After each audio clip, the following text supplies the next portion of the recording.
Čia va studentai užrašė, kad Palestina atkeršys. Bet nežinau, kiek čia yra teisingas toksai mąstymas.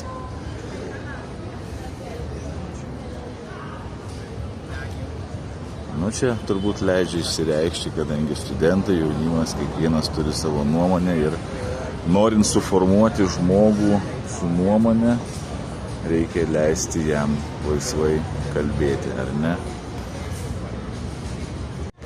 Pažiūrėkit, koksai medis. Kokio dydžio.